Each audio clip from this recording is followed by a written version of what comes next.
안녕하세요. 오늘은 3월 11일 사순제 1주간 화요일이죠. 오늘 복음 말씀은 마태복음 6장 7절에서 15절의 말씀입니다. 오늘 복음은요, 주님의 기도예요. 너희는 이렇게 기도하라 하고 말씀하시는 거죠. 너는 기도할 때에 다른 민족 사람들처럼 빈말을 되풀이하지 마라. 말을 많이 해야 들어주시는 줄로 생각한다. 담지 마라. 너희 아버지께서 너희가 청하기도 전에 무엇이 필요한지 알고 계신다. 그러니 이렇게 기도하여라 하면서 주님의 기도가 나오는데요. 이 마테오의 주님의 기도가 우리 가톨릭 교회 지금 기도문에 나와 있는 주님의 기도와 거의 유사해요. 7가지의 청원 기도죠. 하늘에 계신 저희 아버지, 아버지의 이름을 거룩히 드러내시며 아버지의 나라가 오게 하시며 아버지의 뜻이 하늘에서와 같이 땅에서도 이루어지게 하소서. 여기 이제 3가지 청원 기도예요. 그런데 루카복음은요, 청원 기도가 아주 짧아요. 4가지밖에 안 돼요. 그러면 루카복음의 이 주님의 기도하고 마테오복음의 주님의 기도하고 뭐가 원문이냐 할 수 있겠죠. 근데 재미있는 것은요, 루카와 마테오 복음사가는 서로 몰랐을 거예요. 소위 이제 이출전설이라는 것이 있잖아요. 공간복음 같은 경우에는 마르코 복음하고 마르코 복음은 이제 예수님의 이런 행적이 이제 담겨져 있는 거죠. 그래서 이제 마르코 복음 저도 이제 우리 그 가톨릭 책방 2022년 처음 시작할 때 이 마르코 복음을 공부를 했는데요.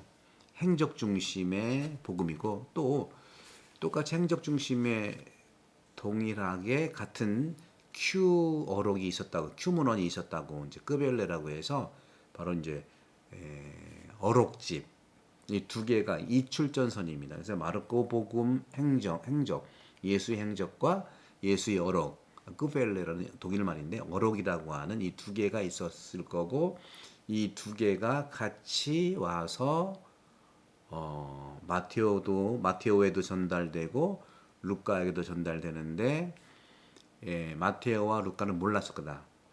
마르코가 그 쓰여진 거나 마테오나 루카 쓰여진 건 비슷히 70년, 80년 그 사이거든요.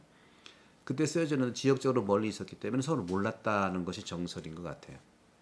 그러니까 마르코의 예수 행적과 어록집의 예수의 말씀 어록이 내려와서 마테오와 루카 영향을 주었고 또 루카는 루카 공동체의 편집 과정을 통해서 루카의 특색이 드러나고 또 마테오도 마테오의 공동체의 편집 과정이 들어가면서 마테오의 특징이 드러나는 거예요. 그런 점에서 이 마테오 복음은요, 지금 우리 가톨릭의 주님의 기도와 똑같다고 그랬잖아요. 거의 자세히 보시면요, 3가지의 청원 기도인데 첫 번째 주어가 뭐죠? 주어가 3가지 청원 기도에서 주어가 하느님 아버지예요, 나예요, 누구예요, 우리예요. 여기에서는요, 하늘에 계신 저희 아버지, 이건 아버지를 부른 거거든요. 그 다음에 아버지의 이름을 거룩히 드러내시며 누가 드러내라는 거예요? 이거 2개로 다 볼 수 있어요. 이 주어, 그러니까 우리가 능동태가 있고 수동태가 있지 않습니까? 그런데 능동태와 수동 2개만 있는 것이 아니라 중간태도 있거든요. 히란 말에서는 중간태도 있어요. 그러니까 3개, 능동태, 수동태, 중간태가 이렇게 있는 거예요. 그러니까 다양하게 해석할 수가 있는데 여기에서는 하느님이 주어일 경우에는 하느님 아버지 당신 이름을 거룩하게 해주십시오 하는 그런 뜻도 되겠고 또 한 가지는 우리가 주어가 돼가지고 하느님 우리를 통해서 우리가 아버지의 이름을 거룩하게 드러나게 해주십시오 하는 거예요. 2번째도 마찬가지입니다. 아버지의 나라가 오게 하소서 하는 것이 아버지 하느님 당신의 아버지 당신의 나라 오게 해주세요 하는 것도 있지만 아버지 우리가 아버지의 나라를 오게 하도록 그렇게 우리를 움직여 주세요 하는 것이 있는 거죠. 두 개 다 들어가는 거예요. 해석의 이제 그 풍요로움이죠. 또 아버지의 뜻이 하늘에서와 같이 땅에서도 이루어지게 하소서. 이거는 뭐냐? 아버지 당신이 지금 이 세상이 정말 어렵습니다. 정말 특히 우리나라 같은 경우에는 남북으로 갈라진 지가 벌써 지금 75년 됐고요. 일제 강점기가 지난 지는 80년 됐는데 아직까지 서로 남북이 서로 적대적이고 또 지금 현재로서는 가장 어렵게 우리 한국에서도 정파적인 건 나눠져 있고 너무너무 그 양분되어 있는 걸 본다는 거죠. 이렇기 때문에 우리는 합리적인 거, 논리적인 거, 또 어떤 일치의 관점에서 이루어지는 것보다는요 정파적인 거예요. 합리적인 것도 말 안 듣고 그냥 아니야 내 거야 이렇게 우기고 그런 점에서 정말 아버지의 나라가 같으면 오늘날 같으면 이 주님의 기도를 아버지 당신께서 좀 움직여 주세요 하는 기도가 절로 나오는 거예요. 당신이 당신의 나라가 오게 좀 해주세요. 그리고 당신의 뜻이 이루어질 수 있도록 하늘에서만 아니라 땅에서도 이루어질 수 있도록 우리를 그렇게 좀 이루어지게 당신이 하세요 하는 뜻이 있다니까요. 그 또 하나의 해석은 당신이 우리를 움직여서 당신의 나라가 좀 만들게 해주세요.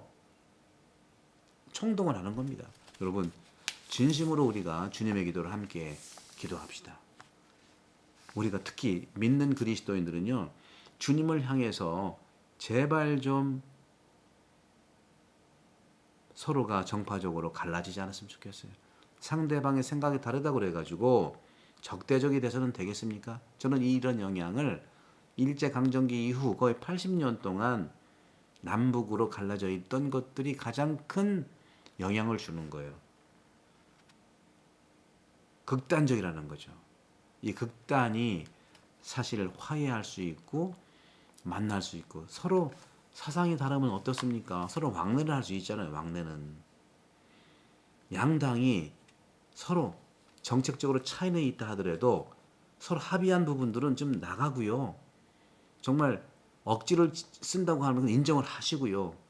제대로 합리적인 것을 통할 수 있도록 그러니까 감정의 어떤 그 억지, 감정의 어떤 부정적인 거 이것도 마음의 활동인데 이런 부정적이고 억지고 또 거짓말이고 하는 것을 이겨낼 수 있는 것은 합리적인 이성만이 가능합니다.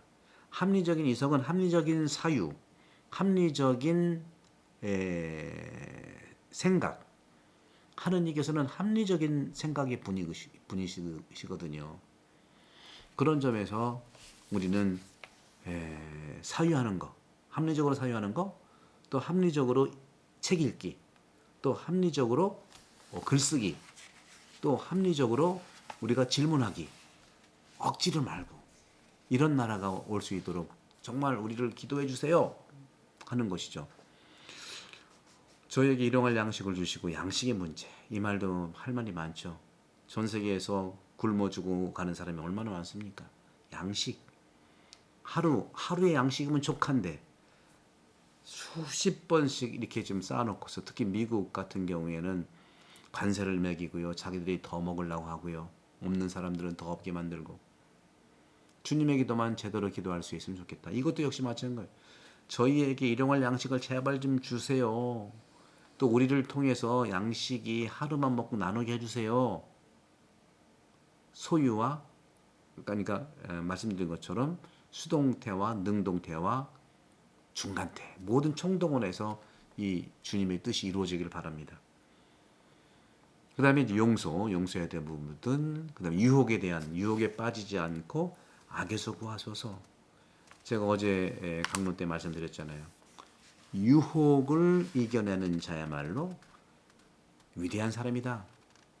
세상의 위대한 사람들은 모두 유혹을 당했지만 빠지지 않고 이겨낸 사람이에요. 특히 악의 유혹에 우리가 많이 걸려 넘어가는데 어제도 말씀드렸잖아요. 내가 정말 사제 생활을 하겠다. 특히 본당에서 봉사를 하겠다. 또 정의를 위해서 봉사를 하겠다, 사회 정의를 위해서 봉사하겠다 하는 순간부터 에바구리오스는 그런 얘기했죠. 두 개의 적이 나를 공격한다. 두 개의 적은 첫 번째는 외적인 적과 두 번째는 내적인 적인 거예요. 외적인 적은 반대편일 수도 있고요. 그 다음에 가장 집에서 가까운 가족들이 그러면 안 된다, 하지 마라. 옛날 얼마나 그런 것이 많았어요. 그죠?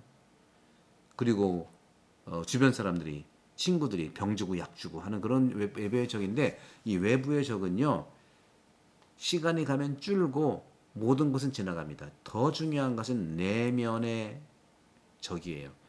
내면의 적은 외부의 적들로부터 왔던 왜곡된 생각들, 망상들, 가짜 뉴스들, 거짓말들, 정말 옳은 일을 하고 싶은데 발목을 잡는 그러한 악플들, 이런 것들입니다.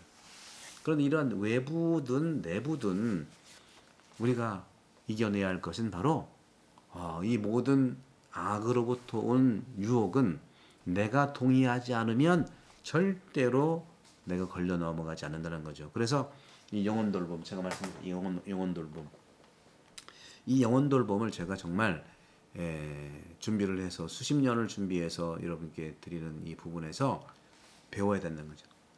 이렇게 내부의 적이 나를 엄습할 때, 그건 외부를 통해서 오기 때문에 외부의 적이 나를 흔들 때 마음을 활짝 열어야 되는 건 누구냐? 하느님 아버지께, 예수 그리스도께, 그리고 특별히 영적 아버지에게 내 마음의 문을 열고 악이냐 선이냐를 선택하는 식별을 배워야 되는 거예요. 이거 꼭 배워야 돼요. 그리고 악을 선택할 건지 선을 선택할 건지, 그래서 악에 저항하고 악과 싸우는 훈련을 해야 됩니다.